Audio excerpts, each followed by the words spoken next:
masih bersama kami di CNN Indonesia Newsroom. 17 hari sudah Brigadir Joshua tewas ditembak di rumah dinas Kadif Propam nonaktif Verdi Sambo. Misteri kematian Brigadir Joshua tak kunjung tersingkap meskipun Polri membentuk tim khusus untuk menyelidiki kasus ini.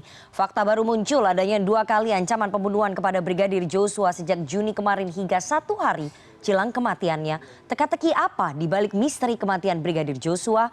Untuk membahasnya lebih dalam kita sudah terhubung melalui sambungan Zoom dengan tim kuasa hukum keluarga Brigadir Joshua, Mansur Febrian. Selamat sore, Pak Mansur. Selamat sore, Kevana. Serta Komisioner Kompolnas Albertus Wahyu Rudanto. Selamat sore, Pak Wahyu. Selamat sore, Mbak Rifana. Oke, saya mau langsung dulu ke kuasa hukum. Pak Mansur, apa yang mendasari tim kuasa hukum keluarga Brigadir J yakin bahwa ada dugaan pembunuhan berencana? Kabarnya ada bukti elektronik yang menunjukkan ancaman itu. Selain bukti elektronik, apa dasarnya Anda semua yakin bahwa ini ada dugaan pembunuhan berencana? Baik, Rifana, bahwa ketua tim kami baru pulang dari Jambi kemarin sore. Selesai pendampingan daripada pemeriksaan 11 saksi. Oke. Kemudian ada hal-hal ataupun keterangan daripada saksi sebelum proses persidangan mengungkapkan kepada ketua tim kami terkait adanya komunikasi dengan almarhum sebelum hari naas tersebut. Dan kemudian ada juga memang bukti yang diserahkan kepada tim sus atau tim penyidik yang berada di Polda Jambi, dan tentunya bukti-bukti itu harus diuji kembali keakuratannya dan untuk supaya sesuai dengan KUHP sebagaimana diatur dalam pasal 184 KUHP begitu. Jadi ada memang bukti yang diserahkan, bukti baru begitu. Jadi selain rekaman elektronik ada bukti baru yang mendukung ancaman pembunuhan berencana terhadap klien Anda, terhadap Brigadir J, begitu? Ada bukti lain ya selain rekaman elektronik, begitu Pak Mansur? Jadi memang ada bukti seperti percakapan daripada saksi yang kemarin diperiksa, yang sekarang sudah diserahkan kepada penyidik. Kiranya nanti yang menguji berarti dari pihak penyidik dan dari yang menangani perkara ini. Oke, jadi buktinya adalah rekaman elektronik, kemudian keterangan para saksi yang kemarin diambil keterangannya oleh para penyidik dari tim khusus, begitu ya Pak Mansur ya? Ada keterangan saksi yang mendukung rekaman elektronik adanya ancaman pembunuhan berencana terhadap Brigadir J, begitu ya? Jadi keterangan saksi dan bukti yang diserahkan itu untuk menambah bukti kami terkait dugaan sebagaimana yang kami laporkan ke Barreskrim Polri tanggal 18 Juli begitu, Ivana. Oke, saya ingin ke rekaman elektronik ya. Rekaman elektronik ancaman pembunuhan itu apakah berupa video yang dikirimkan kepada pacar Brigadir J bernama Vera atau rekaman percakapan atau apa? Terkait itu dikirim dalam bentuk apa, kita juga belum bisa menjabarkan secara gamblang. Saya juga nggak berani mengutarakan lebih jauh daripada apa yang disampaikan oleh ketua tim. Namun ketua tim menyampaikan hanya memang ada bukti tambahan yang kami serahkan kepada penyidik daripada yang diterima oleh saksi-saksi ataupun yang diterima daripada saksi yang kemarin diperiksa di Jambi. Kami tidak berani mendahului itu bentuknya apa dan mengarahnya ke arah mana. Kita juga tidak bisa berspekulasi ke sana. Begitu, Ivana. Brigadir Joshua sebelumnya apakah pernah mencurahkan isi hatinya, pernah menyampaikan kepada pacarnya bahwa ia menerima ancaman pembunuhan? Informasi yang kami dapatkan begitu Pak Mansur. Berdasarkan informasi memang dari ketua tim kami ada hal-hal mengarah ke sana. Namun ke siapa beliau cerita kita juga tidak tahu, Kak Ivana. Jadi mungkin nanti menunggu daripada selesai penyidikan perkara ini begitu. Tim kuasa hukum Anda, tim kuasa hukum Brigadir J, Pak Kamarudin menyatakan bahwa yang mengancam adalah sesama anggota Polri, bahwa ada sesama anggota Polri Brigadir Joshua mengancam melakukan pembunuhan. Itu betul ya? Berarti ancamannya ini dilakukan oleh sesama anggota Polri. Itu kami harus klarifikasi karena itu ketua tim Anda loh yang mengatakan. Betul, Kevana, begini. Jadi saya menyampaikan sebagaimana apa yang disampaikan ketua tim. Kami tidak bisa berspekulasi itu dari bersama anggota atau bagaimana. Yang saya katakan tadi, saya pribadi tidak berani mendahului. Mungkin untuk lebih jelas atau lebih konkretnya setelah proses penyidikan ini selesai, dan alangkah lebih baiknya mungkin ketua tim kami yang akan memaparkan hal tersebut, begitu Ivana. Tapi menyitir ataupun mengutip apa yang disampaikan oleh ketua tim Anda bahwa ancaman pembunuhan kepada Brigadir J itu dilakukan ataupun dilontarkan oleh sesama anggota Polri. Begitu Pak Mansur? Anda kan anggota timnya, Anda harusnya tahu juga dong. Betul, tapi kepada saya pribadi tidak dijelaskan secara detail mengarah ke siapanya. Namun yang dijelaskan kepada kami hanya bahwa ada penemuan bukti baru yang diserahkan kepada penyidik untuk diuji, begitu Kak. Oke, saya mau ke Pak Wahyu, Kompolnas. Pak Wahyu, pihak Kompolnas mendapatkan informasi yang sama bahwa ada rekaman elektronik ancaman pembunuhan kepada Brigadir J, atau mungkin ada informasi yang sama disampaikan oleh Pak Kamarudin Simanjuntak sebagai ketua tim kuasa hukum dari keluarga Brigadir J bahwa sesama anggota Polri melakukan ancaman pembunuhan kepada Brigadir J. Kompolnas menerima info yang sama Pak Wahyu? Kompolnas hanya menerima info-info itu dari media, baik Oke. media online maupun media berkembang. Secara langsung belum. Sehingga tetapi bagi kami informasi itu menjadi sangat penting karena kasus ini kan sudah menjadi perbincangan publik, sehingga apapun informasi yang masuk harus kami dengar untuk juga kami klarifikasikan ke penyidik. Sehingga saya ingin menempatkan dulu posisi Kompolnas. Kompolnas bukan masuk bagian ke penyidik, tetapi Kompolnas adalah masuk di tim ini sebagai pengawas. Ini bedanya kalau sebelumnya kami pengawas dari luar, sekarang ikut di dalam, sehingga setiap proses kami bisa ikut. Beda dengan Komnas HAM yang mempunyai kewenangan penyelidikan, sehingga Komnas HAM bisa manggil. Kami nggak bisa, tapi kami bisa klarifikasi. Jadi informasi itu kami peroleh memang dari sumber media sosial sangat banyak yang masuk juga dari orang-orang yang memberi masukan ke kami. Tentu validitasnya kami tidak bisa memberikan jaminan benar atau tidak, tetapi apapun itu informasi, sehingga tetap kami lakukan klarifikasi kepada penyidik nanti bahwa ini ada informasi ini yang harus juga didalami. Jadi jangan kemudian karena sumbernya tidak jelas kemudian karena yang menyatakan lebih dari satu, sehingga menurut saya ini sudah harus ada perhatian terhadap informasi ini. Oke, Pak Wahyu, sebagai pengawas yang berada di dalam tim khusus, Anda pastinya dan juga teman-teman Kompolnas ini mengawasi proses penyidikan, mengawasi ataupun mendapatkan informasi-informasi yang didapatkan oleh tim khusus. Apakah kemudian setelah Anda dan juga teman-teman Kompolnas mendapatkan informasi, mendengar informasi bahwa ada ancaman pembunuhan dari anggota sesama Polri, ini tidak dikonfirmasi kepada tim khusus, Pak? Bagaimana? Tidak konfirmasi kepada? Tim khusus. Tim khusus ini kan ada penyidik, kemudian ada yang bukan penyidik tapi masuk dalam tim. Tentu informasi ini ketika kami sampaikan ke penyidik tentu membutuhkan proses untuk mendalami ini dalam bentuk saksi dan tidak. Tetapi info ini adalah bagian penting dari sesuatu yang harus didalami. Artinya dalam proses lidik bisa saja ini dikembangkan. Tetapi ketika proses sidik tentu nanti ada ketentuan-ketentuan yang harus dipedomani seperti KUHAP dan sebagainya. Jadi pada posisi ini kami tidak bisa memberikan kesimpulan kekuatan dari informasi itu, tetapi sebagai bagian dari data kita selalu menjadi bagian dari diskusi kita. Oke, baik.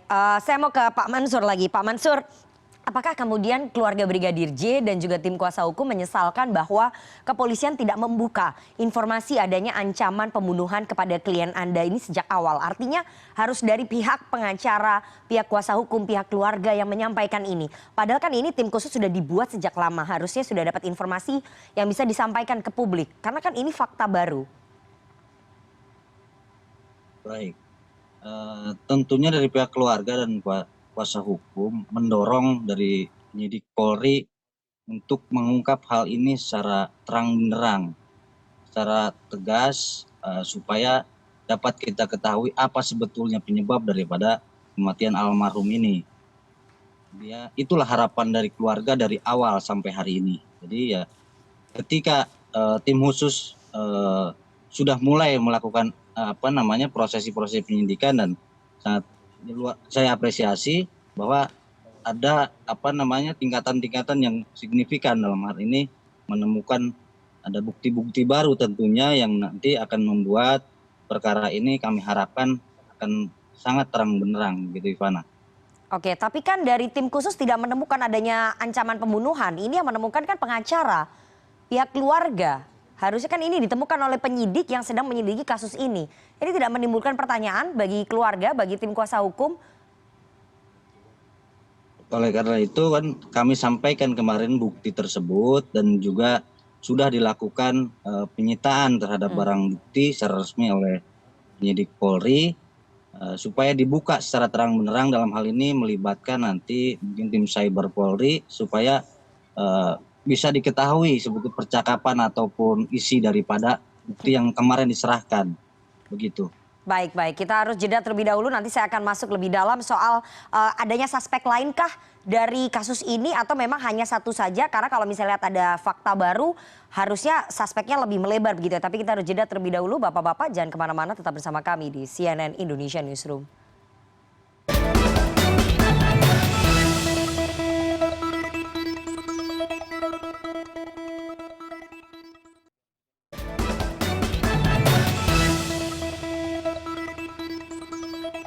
Anda masih bersama kami di CNN Indonesia Newsroom dan kita akan lanjutkan perbincangan kita dengan para narasumber. Ada tim kuasa hukum keluarga Brigadir J, Mansur Febrian, serta Komisioner Kompolnas Albertus Wahyu Rudanto.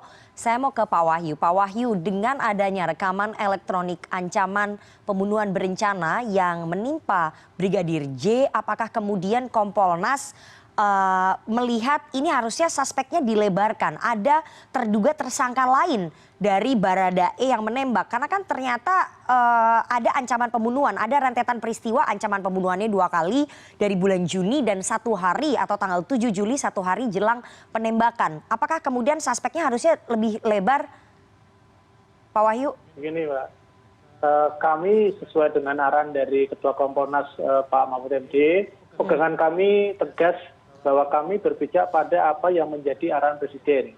Itu apa? Usut tuntas, jangan tutup-tutupi, buka apa adanya. Kemudian statementnya Pak Kapolri melengkapi apa yang disampaikan Pak Presiden, transparan, akuntabel, gunakan scientific investigation. Artinya apapun data-data baru, apapun bukti-bukti baru, sepanjang itu memang merupakan fakta yang menjadikan bukti-bukti dalam rangka menjadikan peristiwa ini lebih terang benderang, kita akan selalu dorong. Jadi apakah dikembangkan atau bagaimana, nanti lihat perkembangannya dari penyidik. Tetapi patokan kita pada statementnya Pak Presiden, karena itu perintah dari kami kan berjanji kepada Presiden. Presiden sudah jelas yang disampaikan beliau, usut tuntas, buka apa adanya. Jangan ada yang ditutupi. Artinya informasi baru itu juga harus dibuka. Nah, itu yang kami dorong. Nanti bagaimana caranya buka, siapa yang boleh buka, hanya siapa, itu penyidik. Kami mengawasi dan yang mendorong.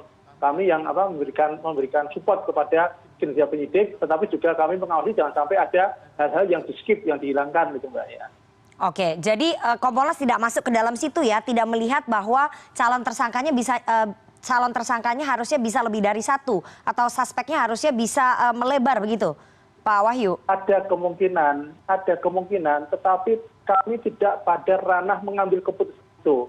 Sehingga semua kemungkinan itu, ini informasi baru ini, kita dorong. Jangan sampai nanti setelah ada pengumuman dari penyidik, kesimpulan penyidik, lalu menjadi spekulasi lagi. Itu yang kita inginkan.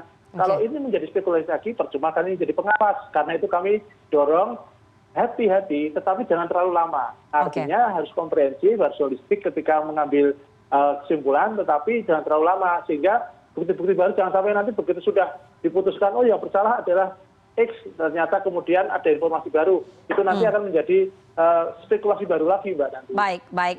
Pak Mansur, tadi dikatakan oleh Pak Wahyu bahwa ada kemungkinan, tapi sekali lagi menunggu hasil penyelidikan dari tim sus, dari penyidik. Ada kemungkinan bahwa tersangkanya bisa diperlebar atau bisa lebih dari 1 kalau melihat adanya rentetan peristiwa ancaman pembunuhan berencana. Dari tim kuasa hukum juga meyakini hal tersebut?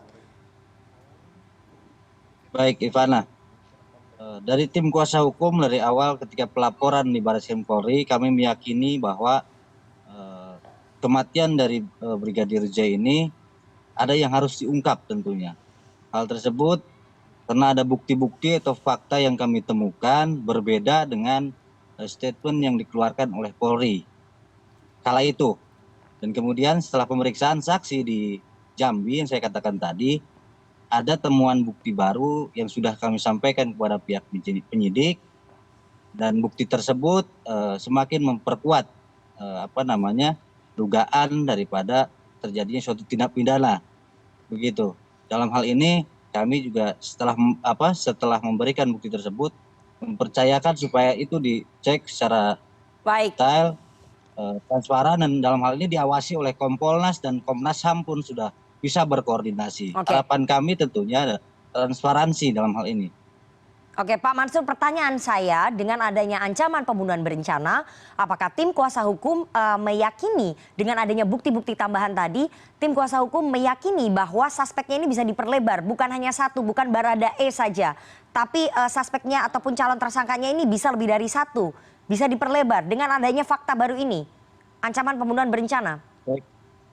Rifana, mungkin saya garis bawahi terkait Baradae ini, kami dari awal kan tidak tahu Baradae ini yang mana, itu kan keluar statement dari Polri. Dengan adanya bukti elektronik yang tadi saya sampaikan, sesuai dengan statement ketua tim kami bahwa sudah diserahkan kepada penyidik, hal itu tentunya semakin memperkuat dugaan kami terhadap tindak pidana, begitu. Sebagaimana sudah kami laporkan. Jadi apa yang tadi Kak Ivana tanyakan bahwa bisa melebar, ibaratnya bisa kepada beberapa tersangka, begitu, itu kami ada meyakini ke arah sana. Tentunya berdasarkan bukti yang kemarin disampaikan itu menjadi titik terang tentunya. Jadi meyakini ya bahwa itu ada beberapa tersangka, bukan hanya satu, begitu ya Pak Mansur? Apabila dari bukti yang kemarin diserahkan, kami meyakini adanya keterlibatan daripada tidak satu orang, ini seperti itu. Oke, jadi lebih dari satu tersangka kalau menurut kuasa hukum. Pak Mansur, Puslapor kabarnya tengah meneliti ponsel milik klien Anda, milik Brigadir J, bahkan ponsel pacarnya pun sudah disita. Apakah semestinya menurut kuasa hukum, tim khusus ataupun polisi juga meneliti isi HP Verdi Sambo dan istrinya? Terkait bukti, betul sudah diserahkan kepada penyidik, sedang mungkin saat ini diperiksa di Puslapor.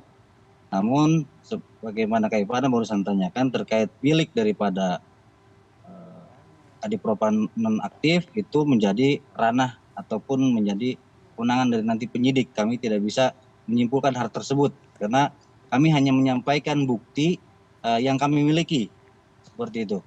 Oke, kalau begitu kita tunggu nanti bagaimana arah ataupun hasil penyelidikan dari tim khusus Polri, begitu ya. Kira-kira perkembangannya apa nih Pak Wahyu yang bisa dibocorkan sedikit? Apakah kemudian CCTV nanti akan keluar, karena beberapa media sudah menggambarkan, sudah menceritakan soal CCTV yang menggambarkan ataupun bisa menceritakan alur yang terjadi peristiwanya, Pak Wahyu?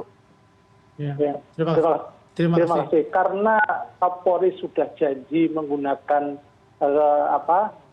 scientific crime investigation, maka apapun temuan-temuan yang secara akademik itu merupakan bukti yang nggak bisa dibantah, ya harus kita jadikan barang bukti yang valid, baik itu CCTV, baik itu hasil otopsi. Artinya nggak lagi asumsi, karena sekarang ini dengan kemajuan teknologi, saya meng-highlight apa yang menjadi statement dari Pak Kadif Humas, bahwa penyidik nanti itu punya dua pertanggungjawaban. Yang pertama punya pertanggungjawaban yuridis, artinya sesuai dengan KUHP, aturan sebagainya. Yang kedua pertanggungjawaban keilmuan atau akademik. Nah, dua hal ini harus jadi satu, sehingga kalau tadi misalkan ada temuan rekaman elektronik, jika memang itu bisa dibuktikan secara valid dan punya kekuatan teknologi yang tidak terbantahkan, ya harus kita akui sebagai fakta, bukan lagi asumsi. Sama dengan nanti hasil ekshumasi, hasil otopsi ulang. Itu saya kira yang menjadi concern kami, Mbak.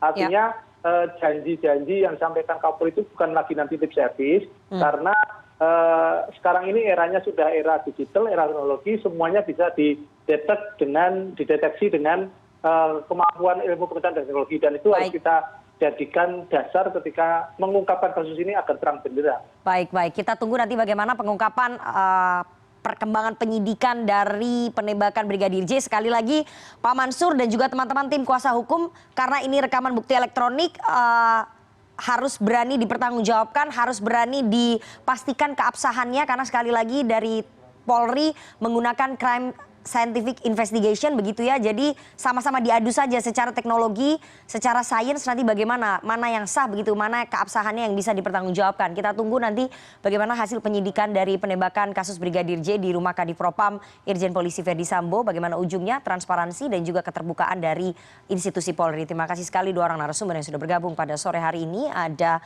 tim kuasa hukum keluarga Brigadir J, Mansur Febrian, dan juga anggota Kompolnas atau Komisioner Kompolnas ada Albertus Wahyu Rudanto. Sehat selalu Pak Wahyu dan juga Pak Mansur. Ya, terima kasih. Terima kasih. Selamat sore.